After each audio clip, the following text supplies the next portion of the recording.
պիտի փաստեմ, որ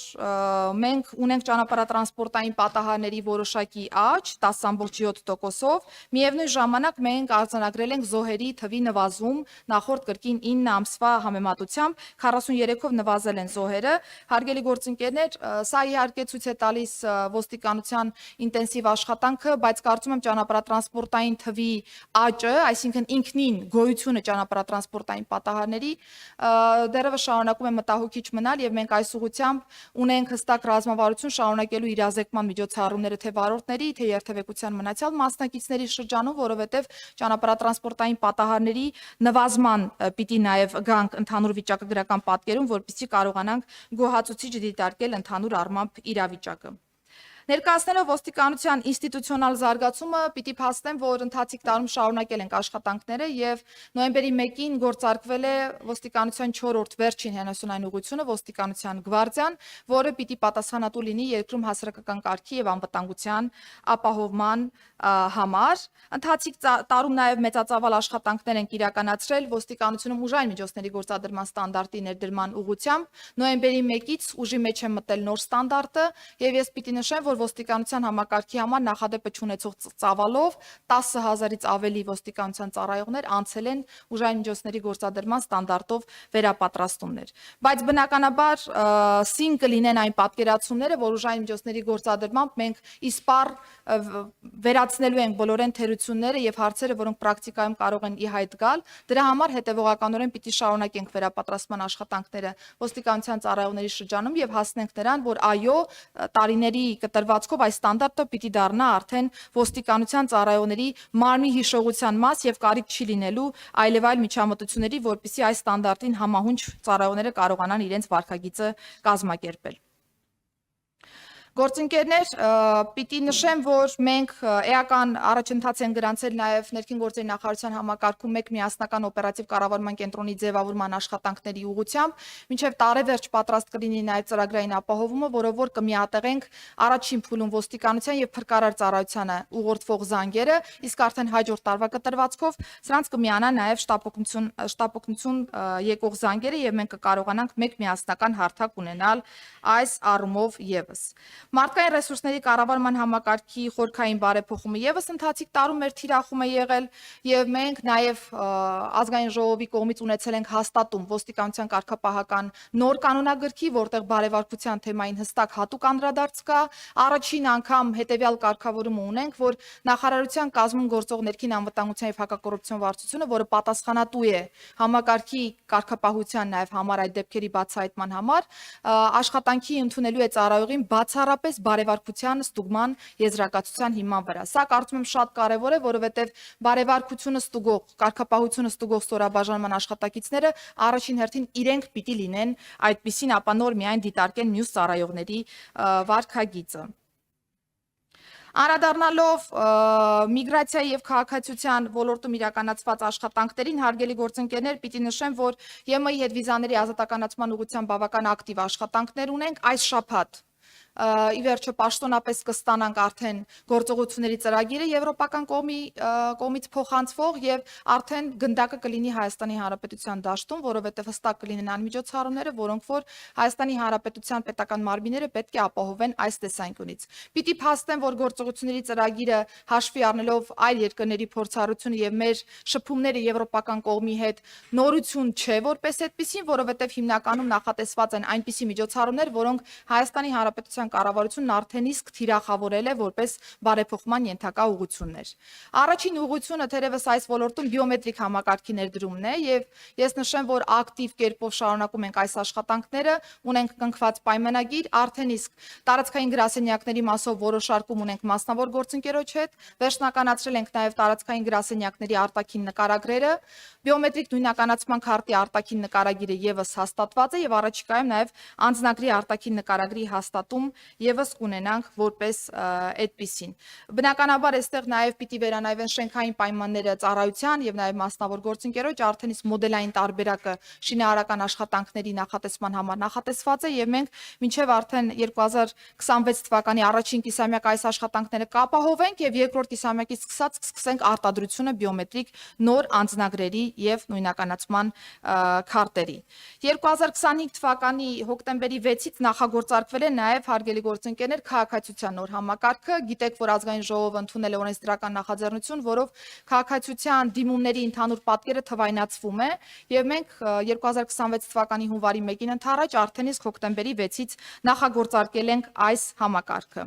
Մինչ այդ նշեմ, որ ընթացիկ տարվա 9 ամիսների հաշվարկով հանրապետության նախագահի հրամանագրով քաղաքացիություն է շնորհվել 17180 անձի, աճ ունենք քաղաքացիության շնորհման 15.5%-ով եւ դադարեցվել է 3166 անձի քաղաքացիությունը, այստեղ եւս ունենք աճ 10.7%-ով, բայց ընդհանուր համայնապատկերում քաղաքացիություն շնորհված անձանց թիվը գերակշռում է։ Անդրադառնալով Ղարաբաղից բռնի տեղահանված անձանց կողմից քաղաքացիության ձեռքբերման գործընթացին, պիտի նշեմ, որ 2025 թվականի հոկտեմբերի 30-ի դրությամբ քաղաքացիություն ստանալու համար դիմում է ներկայացրել 21916 տեղահանված անձ։ Նույն օրվա դրությամբ նախագահի հրամանագրով արդեն 14064 անձի շնորհվել է ՀՀ քաղաքացիություն եւ անձնագրավորման միջոցով քաղաքացիություն ձեռք է բերել նաեւ 7191 անչափահաս։ Պիտի նաև նշեմ, որ եւս ընթացիկ ունենք գործեր, որոնք որ քննարկման փուլում են գտնվում, 7852 գործ այժմ գտնվում է ընթացքավորման փուլում։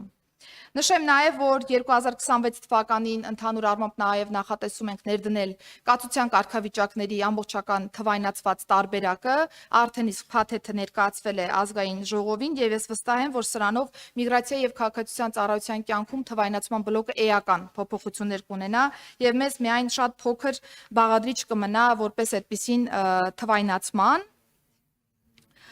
Հաշվետու ժամանակահատվածում ՀՀ քաղաքացիներին տրամադրվել է 312177 ՀՀ քաղաքացու անձնագիր եւ ես պիտի նշեմ, որ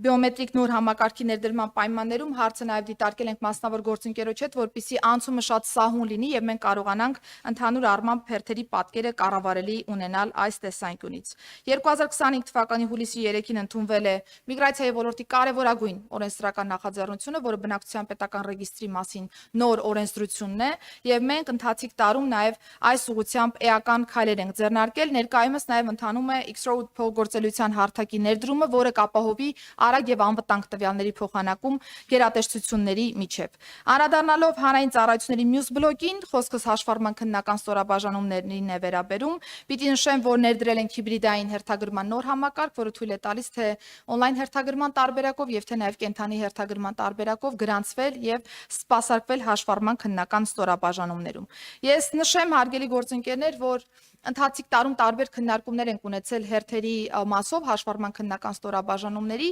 բայց ինչ ունեինք նախորդիվ, ունեինք իրավիճակ, երբ որ ընդհանուր մինչև նախորդ օրը քննության կամ որևէ գործարքի անձը ստանում էր համապատասխան հաղորդագրություն եւ հարցեր նա կարողանում էր իր ժամանակահատվածը կազմակերպել այնպես, որ ներկայանա քննությանը կամ այլ գործարքի կազմակերպմանը թե ոչ, իսկ այս պայմաններում կարող է անձամբ մուտք գործել համակարգ, իրեն հարմար օրը եւ վայրը արդեն ընտրել եւ գնալ գործարքը կատարելու։ Սեպտեմբերի 1-ից ՀՀ տարածքում գործում են թվային վարորդական վկայականները, ամբողջությամբ անցել ենք թվային վարորդական վկայականների համակարգի եւ այլևս ոստիկանությունը վարչարարություն չի իրականացնում այն քաղաքացիների նկատմամբ, որոնք իրենց մոտ չունեն պլաստիկ տարբերակով վարորդական վկայականներ, ինչը կարծում եմ էապես հարմարավետություն է ապահովել նաեւ վարորդներին այս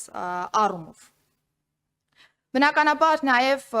հարմարավետության տեսանկյունից նոր գործիքակազմ ենք տվել մեր այն քաղաքացիներին, որոնք ցանկանում են արտահերթ սպասարկվել եւ լրացուցիչ վճարի դիմաց ընդհանուր ժամանակացույցից դուրս որևէ օր վերցնել եւ նախատեսել ենք տեսական կամ գործնական քննությունների մասնակցելու համար պետական տուրքի դիմաց մասնակցել արտահերթ։ Պիտի փաստեմ, որ բավական ակտիվ են օգտագործում մեր քաղաքացիները այս հնարավորությունը եւ նաեւ պարոն Սարգսյանն էր ներկայացրել որոշակի առաջարկներ այս մասով։ Ես ուրախ եմ, որ կարողացել ենք ընթացիկ տարում ապահովել այս օրենսդրական փոփոխությունը։ Փաստեմ նաև, որ տրանսպորտային միջոցի առողջարքի on-line հարթակը եւս գործարկվել է, 300-ից ավելի տրանսպորտային միջոցի գործարքներ են ունեցել, որոնք միայն on-line պլատֆորմում են իրականացվել։ Այսինքն առաջին գործողությունից մինչև վերջին գործողությունը քաղաքացին տրանսպորտային միջոցի առողջարքը կազմակերպել է on-line պլատֆորմում առանց որևէ բարդության, եւ ես պիտի նաև նշեմ, որ մենք նաև քաղաքացիների հետադարձ կապի միջոցով կարծիքներն ենք հավաքագրել եւ միանշանակ դրական է եղել պատկերը քաղաքացիների կողմից, ընդհանուր մինչև մի քանի րոպեի ընթացքում կարողացել են առողջարքը կազմակերպել եւ մենք հետեւողականորեն նաև հարթակի կատարելագործման ուղղությամբ աշխատանքներն ենք շարունակելու։ Կարճ անդրադառնամ նաև փրկարար ծառայության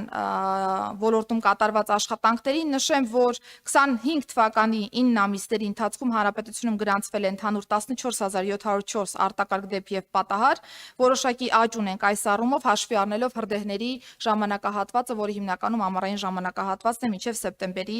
առաջին օրեր։ Փրկարար ծառայության ստորաբաժանումների կողմից 2025 թվականի 9 ամիսների ընթացքում փրկվել է 162 մարդու կյանք եւ նաեւ պիտի փաստեմ, որ շարունակել ենք ինստիտուցիոնալ զարգացում այս առումով եւս գործարկվել է 11 հրշեջ փրկարարական կամավորական հենակետերը, որոնք սպասարկում են 51 բնակավայրեր։ Սա ոչ թե պարզապես հարգելի գործընկերներ նոր հենակետերի ձևավորում է, այլ գաղափարախոսության փոփոխություն, որովհետեւ համայնքի բնակիչները եւս պիտի մասնակցեն համայնքի անվտանգության կազմակերպմանը եւ կամավորական հրշեջ փրկարարական ջոկատների ներգրավում այս առումով բավական դրական պատկեր է ապահովել։ Նշեմ նաեւ, որ սրանցից երկուսը միայն հենց ձևավորվել են 2025 թվականի կտրվածքում Մեղրաձորում եւ Մարմարիկում։ Գործընկերներ, մենք ընթացիկ տարում նաև քննարկել ենք գույքի ձեռքբերման հարցերը եւս, անընդհատ մեզ ուղղվում են մտահոգություններ, որ այ հիմնականում ոստիկանությունն է առավելապես սպառազինվում, տեխնիկապես հագեցվում, փրկարար ծառայությանը բավարար չափով ուշադրություն չի դարձվում։ Ես նշեմ, որ ընդհանուր առմամբ մենք հաստատել ենք ներդրումային ծրագիր շուրջ 5 միլիարդ դրամ բյուջեով, որի շրջանակներում փրկարար ծառայության համար ձեռք կբերվեն 91 հրշեջ փրկարարական ավտոմեքենաներ եւ հատուկ տեխնիկա, եւ պիտի փաստեմ, որ արդեն ընթացիկ տարում մինչեւ նոյեմբերի ավարտը նախատեսում ենք ունենալ 8 հրշեջ փրկարարական տրանսպորտային միջոցի եւ 10 արագարձագանքման փրկարարական ավտոմեքենայի արդեն հատկացում փրկարար ծառայությանը։ Ամբողջովին վերանայվել է նաեւ մարտական համազգեստը, որն այդպեսին է կոչվում փրկարար ծառայության համար, եւ ձեռք են բերվել նաեւ մի շարք գործիքներ, որոնք հեշտացրել են փրկարար ծառայության կյանքը ընդհանուր պրոցեսների կազմակերպման տեսանկյունից։ 2025 թվականի նոյեմբերի 1-ից հստակ ֆիքսել ենք օրենսդրական ժամկետով, որ լուծարվելու է տեխնիկական անվտանգության ապահովման պետական ոչ առևտրային կազմակերպությունը, որը գործում է ներքին գործերի նախարարության ենթակայության ներքո,